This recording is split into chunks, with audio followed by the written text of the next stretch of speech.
অনেকেই আমাকে রিকোয়েস্ট করেছিলেন একটি পারফেক্ট রসমালাই ফ্লেভারের স্পঞ্জ কেক তৈরি করে দেখানোর জন্য। তাদের সবার কথা মাথায় রেখে আমার আজকের আয়োজন 2 ডিমের একটি পারফেক্ট রসমালাই স্পঞ্জ কেকের রেসিপি। আশা করছি সম্পূর্ণ ভিডিওটি সবাই মনোযোগ সহকারে দেখবেন। আসসালামু আলাইকুম, ওয়েলকাম টু আওয়ার কেক বাড়ি। আশা করছি সবাই খুব ভালো আছেন। প্রথমেই একটি শুকনো মিক্সিং বোলের মধ্যে আমি 2টো ডিম নিয়ে নিচ্ছি।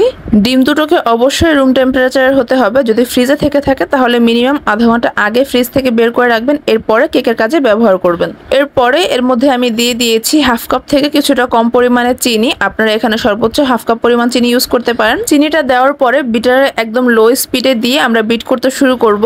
প্রথম দিকে বিটারে একদম লো স্পিডে বিট করতে শুরু করতে হবে, এরপরে ধাপে ধাপে বিটার স্পিডটাকে বাড়াতে হবে। কিছুক্ষণ বিট করার পরে বিটার মেশিনটাকে অফ করে এবার বোলের চারদিকে ছড়িয়ে ছিটিয়ে থাকা ডিম এবং চিনির অংশকে আমরা মাঝখানে এনে দিচ্ছি একটি স্প্যাচুলা দিয়ে।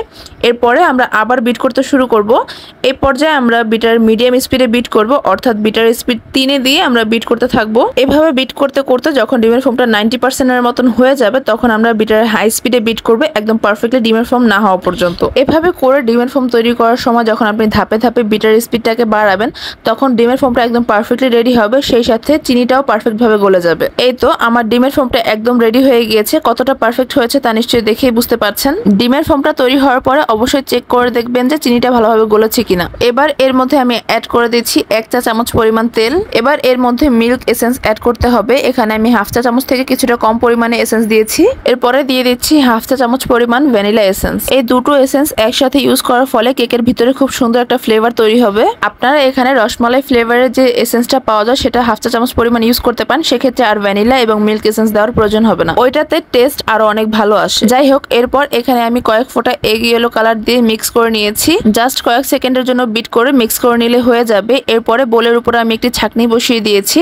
এর মধ্যে এবার দিয়ে দিয়েছি হাফ কাপ পরিমাণ ময়দা। এরপরে দিয়ে দিচ্ছি হাফ চা চামচ পরিমাণ বেকিং পাউডার, তার সাথে 1 চিমটি পরিমাণ লবণ দিয়ে দিয়েছি। এবার উপকরণগুলোকে আমরা ভালোভাবে চেলে নিচ্ছি।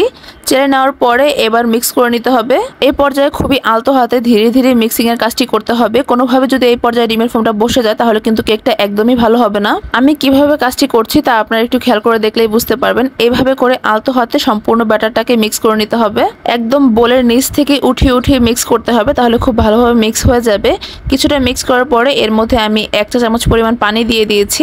এই পর্যায়ে পানি ইউজ করার ফলে ব্যাটারের ঘনত্বটা একদম পারফেক্ট হবে এবং কেকটাও অনেকটা সফট হবে। এই তো ব্যাটারের ঘনত্বটা ঠিক এরকম হবে। এরকম হলে বুঝতে পারবেন যে একদম পারফেক্ট ব্যাটার রেডি হয়েছে। এবার কেকটাকে বেক করার পালা। কেকটাকে বেক করার জন্য এখানে আমি 6 ইঞ্চি সাইজের একটি রাউন্ড শেপের মোল্ড নিয়ে নিয়েছি। মোল্ডের নিচে কিছুটা পরিমাণে তেল ব্রাশ করে এবার একটি বেকিং পেপার বিছিয়ে দিচ্ছি।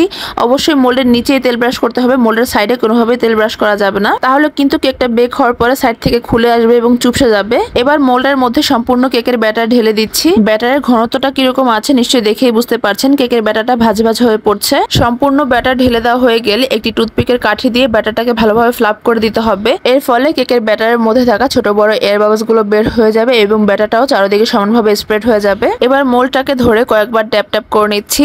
এবার সরাসরি আমরা বেকিং এ চলে যাব। কেকটাকে বেক করার জন্য এখানে আমি আগে থেকেই একটা হাঁড়িকে প্রিহিট করে নিয়েছি। হাঁড়ির ভিতরে একটি স্ট্যান্ড বসিয়ে দিয়েছিলাম। এবার স্ট্যান্ডের উপরে কেকের মোল্ডটাকে বসিয়ে দিচ্ছি। এবার ঢাকনা দিয়ে ঢেকে দিচ্ছি এবং ঢাকনার উপরে থাকা ছিদ্রটাকেও বন্ধ করে দিয়েছি। এখন চুলার একদম লো স্পিডে কেকটিকে বেক করতে হবে 25 থেকে 30 মিনিটের জন্য। 25 মিনিট পরে ঢাকনাটা তুলে চেক করে দেখবেন যে কেকটা ভালোভাবে বেক হয়েছে কিনা। যদি ভালোভাবে না হয়ে থাকে তাহলে আরো 5 মিনিটের জন্য বেক করতে হবে, তাহলেই হয়ে যাবে। 30 মিনিট পরে আমি আমার কেকটিকে চেক করে দেখিয়ে দিচ্ছি। যে দেখতেই পাচ্ছেন টুথপিকটি একদম ক্লিন বের হয়েছে, তার মানে কেকটি একদম পারফেক্টলি বেক হয়ে গিয়েছে। এরপরে চুলা থেকে কেকটিকে নামিয়ে ঠান্ডা করে নিয়েছি। ঠান্ডা হয়ে গেলে এবার কেকটিকে মোল্ড আউট করে আপনাদেরকে দেখিয়ে দিচ্ছি কিরকম হয়েছে। এই তো এবার বেকিং পেপারটাকে তুলে নিচ্ছি। দেখতেই পাচ্ছেন কেকের নিচটা কিন্তু একদমই পুড়ে যায়নি এবং খুব সুন্দরভাবে বেক হয়েছে। কেকটা কতটা বেশি সফট, স্পঞ্জি আর ফ্লাফি হয়েছে তা নিশ্চয়ই দেখতেই পাচ্ছেন। কেকটা অনেক বেশি স্পঞ্জি আর একদম পারফেক্ট হয়েছিল।